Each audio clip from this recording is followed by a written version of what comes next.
Assalamualaikum Buya. Waalaikumsalam warahmatullahi wabarakatuh. Sebelumnya, sebelum ke pertanyaan, saya ingin menyampaikan rasa rindu saya dan keluarga kepada Buya.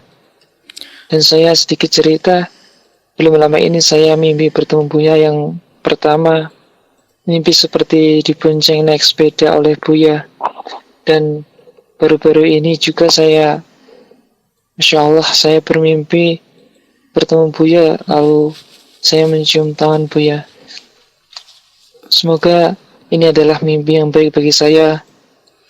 Doakan Buya semoga Amin. pandemi COVID ini segera selesai agar Buya bisa kembali mengisi majelis ilmu rutin setiap awal bulan di Pondok Al-Bajah di Tulungagung. Amin, amin, amin, insyaallah, amin. Baik. Pertanyaannya Buya, saya ingin bertanya mengenai hadis dari baginda Rasulullah SAW tentang tiga golongan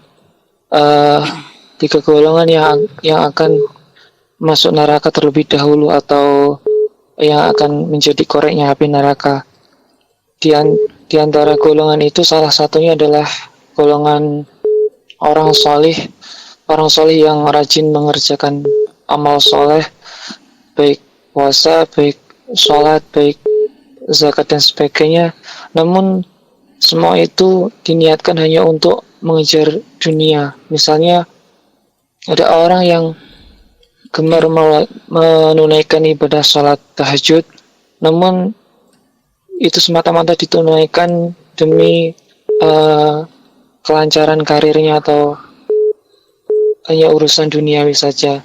Yang mana ketika nanti di akhirat itu semua tidak ada nilainya di hadapan Allah Subhanahu wa taala. Pertanyaannya Buya, bagaimana cara kita menjaga hati kita agar segala aktivitas yang kita kerjakan, baik itu aktivitas ibadah kita maupun amal soleh yang lainnya, bisa benar-benar kita niatkan murni hanya untuk mencari ridha dari Allah Subhanahu wa taala, bukan semata-mata untuk mengejar dunia atau semata-mata untuk mencari pujian dari manusia.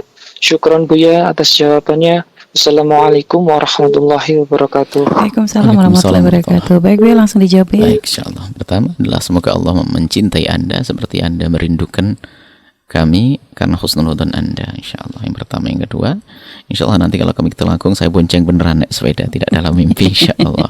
Kemudian yang ketiga, insyaallah karena Anda mimpi mencium tangan saya, insyaallah nanti kalau ketemu di Tulungagung saya boleh pinjam tangannya, saya cium juga boleh nanti.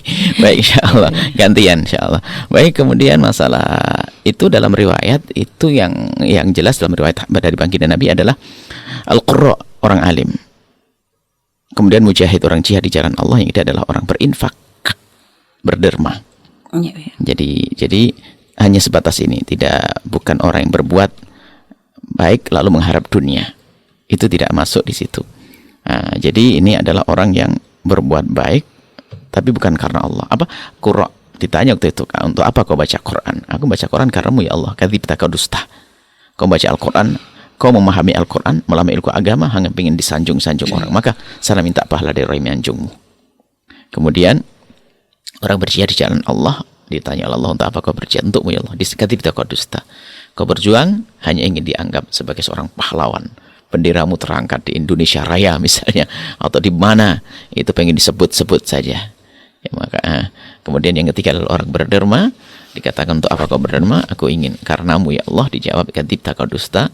Kau berbuat itu semuanya hanya karena kamu ingin digelari sebagai seorang dermawan di kampungmu, dan kau sudah dapat itu semuanya. Minta pahala dari sana. Ini. Adapun yang ditanyakan, jadi orang boleh berbuat baik kepada Allah, mengharapkan rizki tapi dari Allah. Tapi kalau mendapatkan sanjungan dari manusia, betul salah. Misalnya kita melakukan sholat, pengen mendapatkan rizki, ya. Karena begini, ya Allah, dengan sholatku ini berikan rizki. Memang itu adalah kelas ikhlas tingkat rendah. Tapi masih lumayan mengharapnya juga kepada Allah, dan cara menghadap Allah. Nah ini, karena bukan minta kepada, bukan merengek, bukan menjilat kepada manusia. Tapi dia menyanjung Allah, berdoa kepada Allah. Makanya kata Imam Haddad rahimahullah ta'ala, kalau memang kita harus mencari dunia, maka jangan sampai kita terkagum-kagum dengan ahli dunia. Mintalah kepada yang memberi dunia, langsung kepada Allah. Artinya dia ngadu kepada Allah minta rezeki, sehingga dia tidak mudah terpesona dengan sesuatu yang haram dan sebagainya. Jadi kepada Allah. Jadi diperkenankan. Tapi itu tingkat kelas rendah. Tapi tingkat ikhlas kelas rendah. Ikhlas kan ada tingkatan. Tingkat yang tinggi seperti yang Anda sampaikan. Berbuat baik hanya karena Allah. Nggak terlintas surga sekalipun. Yang penting aku berbuat baik karena Allah. Dan itu adalah nggak bisa dibuat-buat. Memang sudah orang begitu. Kalau kita berbuat pura-pura bisa, alhamdulillah saya sudah berbuat baik hanya karena Allah. Saya tidak mengharap surga. Bisa saja dia bohong. Ini bukan urusan lisan berucap, akan tapi rasa di hati. Jadi itu adalah martabat. Kalau ada orang misalnya, bagaimana kalau orang baca surat Waqiah biar dapat kekayaan? Ya boleh-boleh saja. Memintanya juga kepada Allah kok. Kan begitu. Akan tapi itu kata Ibn Athaillah, ini martabatnya adalah masih rendah. Martabat yang tinggi adalah berbuat baik karena Allah ya. Dan memang hanya karena Allah, tidak terlintas selain itu. Bukan surga, bukan bahkan balasan dari Allah pun tidak. Sementara mengharap balasan dari Allah kan boleh. Cuma ini martabat tinggi. Sebab kalau mengharap balasan Allah itu seolah mengatakan begini, ya Allah ini sudah aku bayar, mana pahalanya? Ini aku bayar. Seolah kita kerja dengan Allah. Nah, ini su'ul adab kalau pemahamannya sampai di situ. Akan tetapi jika orang berbuat baik lalu masih berharap kepada Allah tentang dunia adalah hal yang sah. Gitu, ya. Cuman yaitu martabat ikhlas yang rendah. Masa urusan yang seharusnya kita dapatkan di akhirat hanya ditukar dengan dunia. Tapi tidak salah dibanding orang yang menjual agama untuk dunia, merubah fatwa dan sebagainya. Tapi dia masih mengharap kepada Allah. Dan dia mungkin bisnis tidak bohong. Dia pengen kaya, berdoa, kaya, duhaan, pengen kaya, terus baca zikir-zikir, pengen kaya. Sah, dia bisnisnya benar, dia menghadap Allah. Bahkan mungkin di balik itu semua ada niat. Kenapa kamu kok pengen sekali kaya? Karena di belakang saya ada anak yang saya didik ratusan. Oh, jadi benar juga kelihatannya dunia. Minta ibadah Allah. Kan ada Allah marzukna kan banyak. Memintaan diajarkan Nabi SAW kan ada. Jadi minta kepada Allah rizki. Kenapa? Di balik saya ada kebutuhan. Jadi sah-sah saja semacam itu.